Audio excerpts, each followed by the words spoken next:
연습을 한번 하니까 네, 훨씬 낫습니다. 지금 이 시간에 여러분들 휴대폰을 있잖아요. 전부 손에 쥐어 주시기 바랍니다. 네, 제가 지금 뭘 하나 보내겠습니다.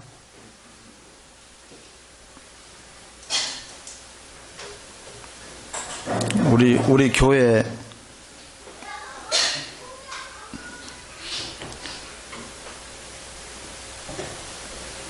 네, 자, 지금 뭐가 하나 들어올 겁니다. 자, 까똑 들어옵니다. 네. 자, 들어왔죠? 예, 거기에 지금 사진을 하나 올렸는데, 예, 그 사진을 지금 같이 다 봐주시기 바랍니다. 예. 그리고, 지금 이것을 이제 여기 지금 있는 말이 영어 방언이에요. 그래서 who will you 하는 건 너입니다. 여기 그냥 이렇게 철자로 되어 있는 who will you called educated. 발음이 너무 시원치 않아서 죄송한데요. 당신은 누구를 교육받은 사람, 교육받은 자, 훈련된 자라고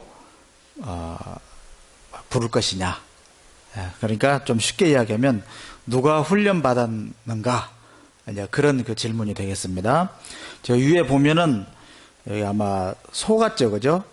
예, 우리나라에서는 보기 힘든 소 같은데, 이 소가 그 위에 그 빨간 글자로 non educated. 얘들은 이제 학교에서 공부하고 교육받지는 않았잖아요. 야들 학력은 어디까지입니까? 최종 학력이. 유치원도 아니잖아요. 그죠? 그 다음에 밑에는 이제 막 사람들도 있고 차도 있고 한데, 여기는 educated. 여기는 이제 교육받은 사람들. 아마 최종 학력이 아무리 안 돼도 초등학교 이상, 그리고 고등학교 정도. 그 이상은 안 되겠습니까? 그죠? 대학 교육 받은 사람도 있을 거고. 예, 그런 그 사진입니다.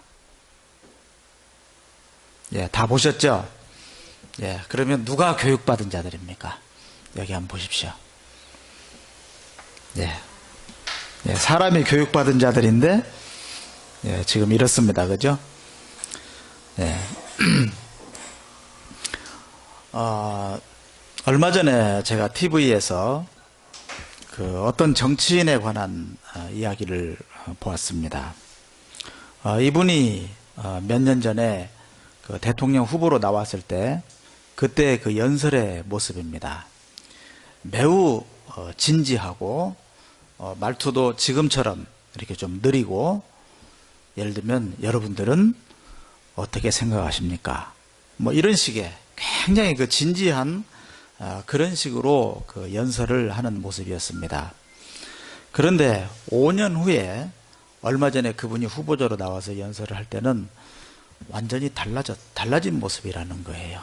말투도 상당히 빨라지고, 어떤 진지한 어떤 그런 것보다는 조금 더 경쾌하고, 그리고 밝고 하는 그런 모습으로, 그 흉내는 제가 잘 못 내겠습니다. 원래 제가 그걸 잘 못하거든요.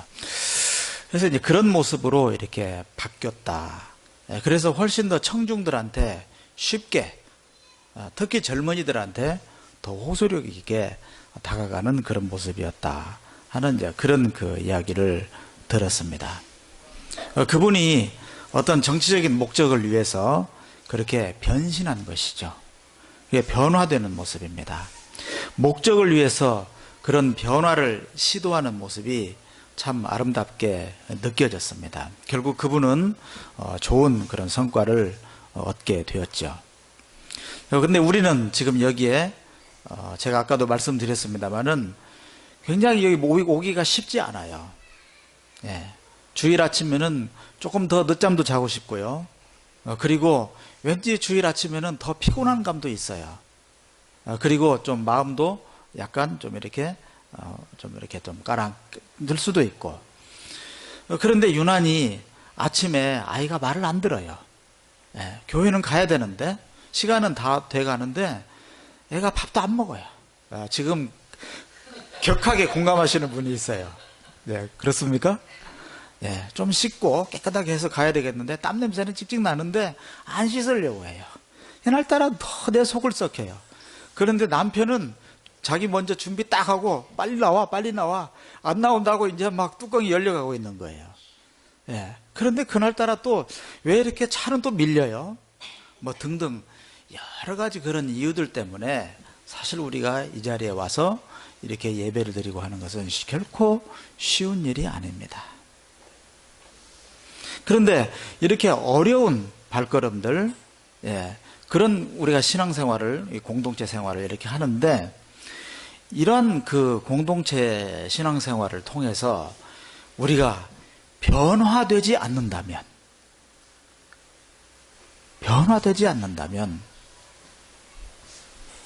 어떻게 되겠습니까? 만약에 우리가 그리스도인으로서 변화를 거부한다면 과연 바른 그리스도인이라고 할 수 있겠는가 하는 그러한 질문을 해보고 싶습니다. 여러분, 사람은 변합니까? 참 대답이 쉽지 않습니다. 제가 아는 어떤 목사님과 장로님 간에 조금 이렇게 좋지 않은 어떤 그런 논쟁이 있었습니다. 이 장로님은 이제 상당히 성격이 좀 강직하신 분이었어요. 그런데 이분이 이제 교회에서도 보면은 뭐 고쳐야 될 점들, 뭐 여러 가지를 이제 좀 이렇게 조언도 하시고 이렇게 했는데 아마 그 말씀이 그 젊은 목사님한테는 상당히 좀 거북스러웠던 모양입니다. 그래서 이제 이 목사님은 장로님 계신 자리에서 여러분들이 있는 그런 자리에서도 사람은 잘 안 변합니다. 사람은요 안 변합니다. 안 변합니다. 이런 식으로 슬슬 웃으면서 이야기를 이렇게 하니까 그 장로님이 조금 속이 상하신 거예요.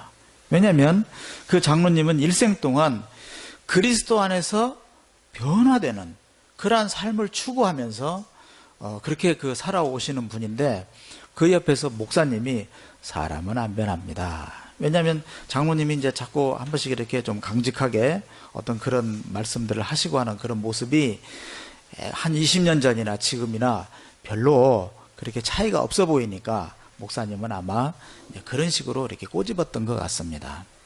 그래서 결국은 그 두 분 사이가 별로 좋지를 않았어요. 나중에 이제 그 장로님의 제자들이 그 목사님과 좀 화해하시라고 화해를 주선하기도 하고 뭐 해서 이제 결국에는 화해도 하고 이제 그런 일이 있었습니다. 그래 이제 그 노 장로님의 말씀은 우리가 변화하지 않는다면, 그리스도 안에서 변화하지 않는다면 과연 신앙생활을 할 이유가 무엇인가? 이제 항상 그런 질문을 갖고 계셨던 분입니다. 여러분 이제 탈무드에 보면은 이런 이야기가 있어요. 어린아이는 이게 백지와 같다. 이 백지에 그리는 그림이다. 그렇기 때문에 거기에 뭐든지 이렇게 그려 넣을 수가 있습니다.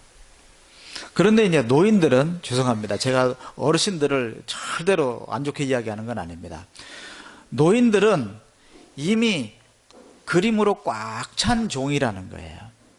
그래서 거기에 뭔가 더 좋은 것을 그려 넣으려고 해도 그려 넣을 여백이 없다. 이런 말이 탈무드에 있습니다. 그만큼 이제 나이가 들어갈수록 어떤 새로운 것을 받아들이면서 변화되고 하는 그런 것은 참 쉽지가 않다는 것입니다. 아무튼 변화가 어렵다. 이 말은 망고 진리인 것 같습니다. 저 자신도 예를 들면 이제 설교자로서 여기에 서서 어떻게 하면은 여러분들을 정말 제대로 말씀으로 잘 이렇게 섬길까, 이것이 저한테는 굉장히 중요한 숙제이지요. 그래서 이제 동영상을 찍어서 이제 날카롭게 뭐가 잘못됐는지 이런 것을 이제 분석을 해보기도 하고 고치려고 노력을 합니다만은 잘 안 고쳐져요. 참 쉽지 않더라고요. 그런데 한 3년 전, 4년 전하고 이제 비교를 하면은 이런 굉장히 제 눈에 거슬리던 그런 모습은 꽤 변화되었구나 싶은데, 제가 한 2주 전에 한 설교 동영상을 보니까 하나도 안 고쳐졌더라고요. 이게 인간의 모습이에요. 그래서 그 동영상을 유튜브에 안 올렸어요. 너무 편집해야 될 부분이 많아가지고 도저히 감당이 안 되더라고요. 예, 그만큼 변화가 어렵습니다. 자, 그런데 이렇게 변화가 어려움에도 불구하고 우리가 신앙생활하는 그 목적이나 의미는 그리스도 안에서 참된 사람으로 이 변화되는 데 있지 않겠습니까? 그런데 결론부터 말씀드린다면 우리는 성격은 변화시킬 수가 없다고 봐야 돼요. 사실 성격을 변화시키려고 하면 그건 너무나 힘들어요. 이미 완전히 굳어졌기 때문에. 그리고 성격은 좋은 성격, 나쁜 성격이 따로 있지도 않아요. 조금 급한 분이 있고 좀 느린 분이 있는가 하면 다양하게 좀 신중하신 분이 있는가 하면은 조금은 가벼우신 분도 있긴 있는데 다 나름대로 장점이 있고 단점이 있어요. 너무 극단적이지만 않으면 그러면 예를 들면 불이 났는데 급한 사람이 유리하잖아요. 근데 느린 사람은 느릿느릿 하다가 이제 더 사고가 날 수도 있고 그렇지 않겠습니까? 그런데 어떤 신중한 결정을 해야 되는데 급한 사람 빨리 결정하기 때문에 그래서 이제 왕창 손해를 보는 이런 일이 있을 수 있는 것입니다. 그래서 저 사람은 외향적이다 혹은 내향적이다, 너무 신중하다 혹은 너무 급하다 이러다고 해서 그것을 나쁘다 이렇게 볼 것은 아니라는 것이죠. 다 나름대로 이렇게 타고난 성격도 있고 또 후천적으로 훈련된 성격도 있기 때문에 그것을 서로 존중하면서 살아가는 것이 좋다고 생각을 합니다. 그런데 문제는 우리의 인격은 바뀌어야 되는 것입니다. 적어도 예수 그리스도를 만나고 그리스도 안에서 새로운 피조물의 그러한 고백과 체험을 한다면 우리의 인격은 바뀌어야 되는 것이 너무나도 당연한 이야기가 됩니다. 우리의 세계관이 바뀌고 우리의 가치관이 바뀌어야 됩니다. 내 중심적으로 살았다면 이제는 좀 더 타인을 배려하는 그러한 삶으로 살아야 되지 않겠습니까? 오늘 본문을 좀 보겠습니다. 9절에 보면은 바울 사도는 오네시모라고 하는 사람을 배려하면서 빌레몬에게 이렇게 간청을 하고 있습니다. 오네시모는 빌레몬이라고 하는 사람의 종이었습니다. 말하자면 노예 신분이었죠.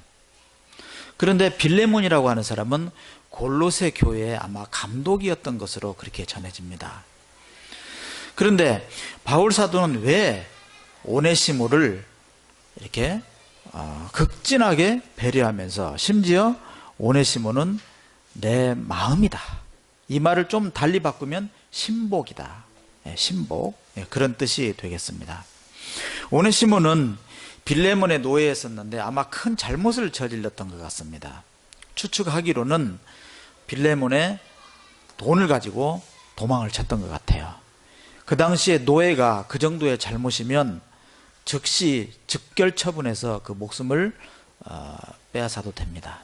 그 정도로 노예는 가벼운 존재들이었습니다. 인격으로서 취급을 받지 못하는 때였습니다. 그런데 이 오네시모가 갇혀있는, 로마에 갇혀있는 바울 사도에게 가게 됐어요. 도망을 해서 이제 그리 가게 됐어요. 아마도 좀 이렇게 꼬지식한 그런 입장이었다면 감히 노예가 말이지 그런 죄를 지고 무슨 낯으로 여기까지 왔느냐 하면서 꾸지람을 해서 내쫓아버릴 수도 있어요. 그렇게 해도 아무 상관없어요. 적어도 그 당시의 문화에서는. 아마 지금도 그럴지도 모르겠어요. 그러나 바울 사도에게 온 오네시모를 바울은 아주 따뜻하게 대해주고 결국 그가 개종하게 됩니다. 그가 주님을 영접하게 돼서 새 사람이 되는 거예요. 그래서 바울 사도는 오네시모를 신복처럼 이렇게 두고 그렇게 아꼈습니다. 근데 결국 이 오네시모를 이제 빌레몬에게 보내야 되는데 이 사람이 그런 잘못을 저질렀으니 어떻게 해결하면 좋을까? 바울 사도는 빌레몬에게 이 편지를 써서, 이 빌레몬서입니다. 이 편지를 써서 간곡하고 정중하게 노인으로서 정말 그 어떤 무게감을 가지고 이 빌레몬에게 간청을 하고 있습니다. 저는 이 모습을 보면서 바울 사도께서 참 많이 변했구나. 그래서 변화에 아주 좋은 모델이 되는 우리의 스승이다. 그렇게 생각이 됩니다. 바울 사도는 옛날에 한가락 했었습니다. 스데반을 죽이는데 앞장섰어요. 아주 그냥 율법을 수호하는 데는 대단한 그 혈기를 가졌던 사람입니다. 그분은 주님을 영접하고 사도가 된 후에도 그런 성격, 그런 어떤 인격이 그대로 나타나는 것을 볼 수가 있습니다. 예를 들면 그분이 이제 그 선교 여행을 가는데 1차 선교 여행을 갈 때 마가를 데리고 갔었습니다. 그런데 이 마가가 선교 여행이 너무 힘들었던지 중도 포기하고 그냥 이렇게 되돌아오는 일이 있었습니다. 그때 바울 사도는 마가에 대해서 상당한 그런 어떤 배신감과 분노심을 가졌던 것 같습니다. 뭐 그럴 수도 있습니다. 그러나 2차 선교여행을 갈 때 바나바는 마가를 데리고 가자 했을 때 바울은 극렬하게 반대합니다. 저 친구는 안 돼 하면서 바나바와 바울 사이에 굉장히 이렇게 심한 다툼이 있었다고 합니다. 그 정도로 바울 사도는 이렇게 좀 어떤 의미에서는 조금 아량이 좀 부족하다고 할까, 또 융통성이 좀 부족하다고 할까 하는 그런 그런 인격이었습니다. 그런데 오늘 말씀에 보면 24절에 보면 나의 동역자인 마가라고 나옵니다. 나의 동역자인 마가가 그대에게 문안합니다. 그 마가는 어느 세월이 이렇게 지나는 동안에 아마 마가도 철이 좀 많이 들었겠죠. 바울 사도도 나이가 들면서 굉장히 마음이 너그러워지고 융통성이 더 많이 이렇게 있었던 것 같습니다. 그래서 바울 사도는 마가를 품었어요. 그래서 마가는 이제 바울 사도의 동역자가 되었던 것입니다. 그 당시에 동역자는요, 우리가 말하는 그냥 쉽게 이야기하는 동역자하고 다릅니다. 예를 들면 브리스길라나 아굴라가 바울 사도의 동역자였잖아요. 그분들에 대해서 바울 사도가 설명을 하기를 목숨까지도 내어놓았다.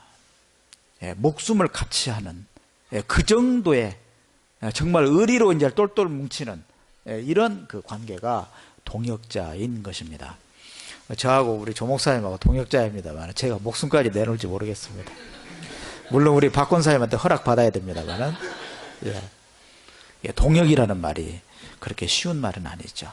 그런데 바울 사도는 나의 동역자인 마가, 그리고 나의 마음, 나의 신복인 오네시모. 참 멋있습니다. 저는 우리 신앙의 세계가 이렇게 멋있기 때문에 여러분들 교회 생활 열심히 하시라고 좀 이렇게 강요하고 싶습니다. 어느 날 갑자기 생각지도 못했던 시간에 그런 일이 그분에게 온 것입니다. 저라고 예외일 수 있겠습니까? 우리 전 목사님 예외일 수 있겠습니까? 아무도 모릅니다. 오늘은 여러분들과 같이 이렇게 예배를 드렸지만 다음 주에는 못 뵐지도 모릅니다. 재수없는 소리라고요? 그것이 사실입니다. 그것을 아는 것이 지혜입니다. 우리가 새로운 사람으로 변화되어 갈 수 있는 시간은 얼마 남지 않았습니다. 우리가 주 앞에 서는 날 얼마 남지 않았습니다.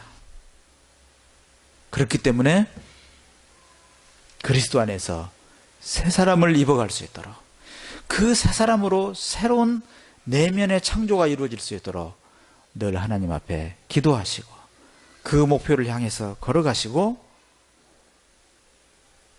그리고 변화를 받은 그 모습을 통해서 내 주변에 참된 아름다운 영적인 유익을 끼칠 수 있는 저와 여러분이 될 수 있도록 우리 같이 기도하십시다. 기도하겠습니다.